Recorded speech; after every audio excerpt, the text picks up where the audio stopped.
नव पाकिस्तान में अभी के समय एकदम से जो राइज हुआ है, जो न्यूक्लियर प्रोग्राम है उसको रोक देने का जो मामला है, ये पाकिस्तान में लगातार जो है वो मामलों में सबसे ज्यादा अभी न्यूज में बना हुआ है। तो पाकिस्तान में जो न्यूक्लियर प्रोग्राम है उसको कौन बोल रहा है कि रोकने के लिए, इस सभी पर हम लोग बात करेंगे। लेकिन आपको बता दें कि आईएमएफ और पाकिस्तान के बीच में जो बेल आउट पैकेज है उसका जो डील होना है, और जो 7.5-8 बिलियन का जो पैसा है पाकिस्तान को मिलने वाला है डॉलर में, तो उसके बीच जो सबसे बड़ा मुद्दा अभी जो है वो पाकिस्तान में छाया हुआ है कि पाकिस्तान का जो न्यूक्लियर प्रोग्राम है वो रोक दिया जाएगा, तभी आईएमएफ की तरफ से कोई भी डील पाकिस्तान के लिए किया जाएगा, चाहे वो बेल आउट पैकेज हो या पूरी तरह से पाकिस्तान को जो फाइनेंशियल क्राइसिस है उससे निकालने की बात हो। तो आईएमएफ ने पाकिस्तान को कंप्लीटली ये कह दिया है कि जो पाकिस्तान है वो जो फाइनेंशियल क्राइसिस है उससे निकलने के लिए पाकिस्तान को अपना जो प्रोग्राम है न्यूक्लियर प्रोग्राम, उसके बाद जो मिलिट्री का जो बजट है वो भी 15% तक कट करना पड़ेगा। तो इस सभी के बीच पाकिस्तान के जो प्रधानमंत्री हैं वो कहते हैं, और उसके जो फाइनेंस मिनिस्टर है उन्होंने भी ये कहा है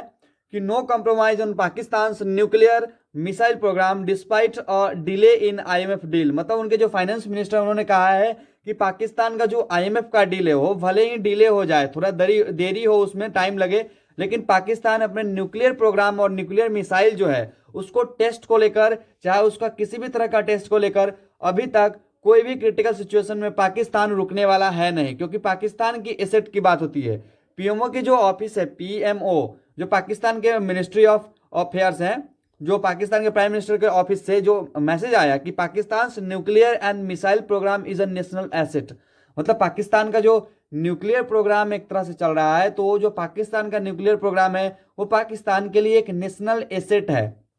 और बात बिल्कुल भी सही है, कोई भी देश हो चाहे उसका कोई भी प्रोग्राम हो उसके लिए नेशनल एसेट होता है। तो पाकिस्तान और आईएमएफ के डील के बीच में ये सबसे बड़ा मुद्दा अभी के टाइम में आ चुका है कि पाकिस्तान क्या अपना जो प्रोग्राम है न्यूक्लियर प्रोग्राम इसको रोक सकता है या नहीं रोक सकता है। लेकिन क्या वाकई में आईएमएफ ने ये डायरेक्ट कहा है? देखिए, जब अभी तक मैं रिकॉर्ड कर रहा हूँ इस वीडियो को, अभी तक आईएमएफ ये क्लियरिफाई नहीं कर पाया है कि पाकिस्तान को डायरेक्ट ये बात कहा गया है। हो सकता है किसी कंट्री के थ्रू ये बात कहा जाए, तो हो सकता है कि ये देखा जा सकता है कि किसी कंट्री के थ्रू ये बात कहा जा सकता है, लेकिन अभी तक फिलहाल जो पूरी तरह से है वो इस बात का कंफर्मेशन नहीं है कि जो आईएमएफ ने है वही कहा है पाकिस्तान को। अब आपको बता दें कि पाकिस्तान और इंडिया के जो न्यूक्लियर बॉम्ब है,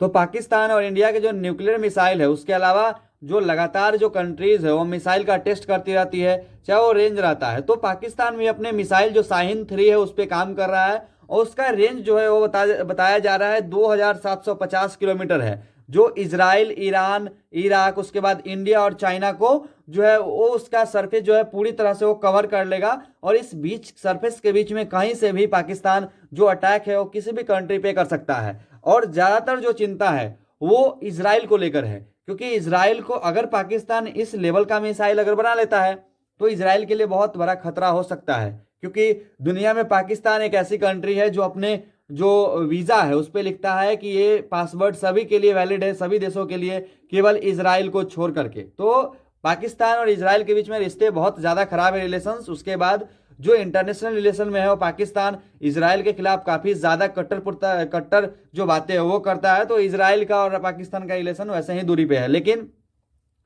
जो आईएमएफ है और यूएसए है उसको ज्यादातर डर ये सता रहा है कि कहीं ना कहीं जो इसराइल को है इस मिसाइल से बहुत ज्यादा परेशानी होने वाली है आने वाले समय में, क्योंकि पाकिस्तान हो सकता है ईरान को ये दे और ईरान हिजबुल्ला को दे, तब जाकर के इसराइल को बड़ा डैमेज हो सकता है। हालांकि इंडिया को इससे ज्यादा प्रभाव पड़ेगा नहीं, क्योंकि इंडिया के पास मिसाइल्स काफी ज्यादा बड़े रेंज के हैं, 5000-6000 किलोमीटर रेंज का जो है हमारा जो है अग्नि 5 है। लेकिन वो कई बार ये मुद्दा आता है सामने कि भारत अपने मिसाइल का रेंज कम बताता है, लेकिन हम लोग जो है वो रेंज में बताते हैं, तो उससे ज़्यादा हो सकता है कि इंडिया का मिसाइल का रेंज हो, और होना भी चाहिए। तो पाकिस्तान भारत के लिए उतनी ज़्यादा क्रिटिकल सिचुएशन में है नहीं, क्योंकि पाकिस्तान अगर उस तरह का मिसाइल बना भी लेता है तो हमारे लिए वो दिक्कतें होगी नहीं कभी, क्योंकि हमारे पास ऑलरेडी ऐसे मिसाइल्स हैं जो पाकिस्तान को मिनटों में तबाह कर सकते हैं। तो ये इंडिया के लिए थ्रेट नहीं है। हाँ, थोड़ा बहुत थ्रेट बढ़ सकता है इंडिया के लिए, लेकिन ज्यादातर जो ये थ्रेट है ये है इसराइल के लिए। और भी जो कंट्री है जो इंडिया के अलावा पाकिस्तान के साथ अच्छे रिलेशंस नहीं है उसके लिए हो सकता है कि ये जो मिसाइल्स है उसके लिए बहुत बड़ा जो मील का पत्थर साबित हो। वैसे भी अगर देखें तो इस मिसाइल को रोकने का एक और बताया जा रहा है कारण कि पाकिस्तान में तहरीके तालिबान पाकिस्तान ज्यादातर राइज कर रही है, और हो सकता है कि पाकिस्तान के सिक्योरिटी से बाहर आके जो मिसाइल प्रोग्राम है या जो फिर मिसाइल है न्यूक्लियर मिसाइल, अगर वो आतंकवादी के हाथ में लग जाता है तो बाय द वे आतंकवादी इसका कहीं भी यूज कर सकता है, जिससे डायरेक्ट लोगों को थ्रेट होगा और दुनिया में न्यूक्लियर प्रोग्राम का एक बहुत बड़ा जो डिसएडवांटेज है वो आतंकवादी ले सकते हैं। तो इसीलिए लगातार जो है आईएमएफ और यूएस के प्रेशर में आकर के पाकिस्तान ये अगर प्रोग्राम रोकता है तो देखना पड़ेगा कि क्या इस प्रोग्राम में हो सकता है कि डिले करे पाकिस्तान, या फिर कुछ इस प्रोग्राम से रिलेटेड कोई नया डेवलपमेंट आता है तो देखना होगा पाकिस्तान की सरकार को कि क्या आईएमएफ से जो डील है अगर वो लेते हैं तो पाकिस्तान को कहीं ना कहीं इस प्रोग्राम को डिले करना पड़ेगा या फिर इस प्रोग्राम को छोड़ना पड़ेगा, क्योंकि यूएस को डायरेक्ट जो इजराइल का चिंता है वो सता रहा है कि अगर पाकिस्तान इस लेवल का मिसाइल बना लेता है तो इजराइल को कहीं ना कहीं इस बात का भी ध्यान रखा जाएगा कि इजराइल पे डायरेक्ट थ्रेट इसका होगा। और पाकिस्तान में जो लगातार आतंकवादी समूह हैं वो बढ़ते जा रहे हैं और राइज करते जा रहे हैं, जिससे लोगों में जो काफ़ी ज़्यादा डर का माहौल है। और अगर ऐसा होता है तो पाकिस्तान में आने वाले समय में जो आतंकवादी ग्रुप है तहरीक तालिबान पाकिस्तान, वो एक तरह से पाकिस्तान पर कब्जा कर सकती है, जिससे पाकिस्तान के लोगों के बीच में और पाकिस्तान के सरकार को रातों रात अगर तख्ता पलट हो जाए तो पाकिस्तान में न्यूक्लियर बॉम्ब का जो बहुत बड़ा एडवांटेज है वो आतंकवादी को मिल जाएगा, जिससे कहीं भी दुनिया में स्टेबिलिटी जो है वो फैल सकती है। तो अगर आप पाकिस्तान और इंडिया के मिसाइल का रेंज देखें तो अग्नि 3 जो इंडिया का मिसाइल है उसका रेंज आपको 3200 किलोमीटर से ज़्यादा मिलेगा। उसके बाद अग्नि 2 की बात करें तो 2200 से ज़्यादा किलोमीटर की है। उसके बाद अग्नि 5 की तो 5000 प्लस इसका रेंज है। और जो शाहीन 3 जो पाकिस्तान का अंडर डेवलप्ड है, मतलब अभी डेवलप्ड हो ही रहा है, उसी को लेकर के 2750 किलोमीटर तक रेंज है। तो हमारे लिए ये कंसर्न है नहीं, ये कंसर्न ज़्यादातर इसराइल के लिए है। और यूएस जो है,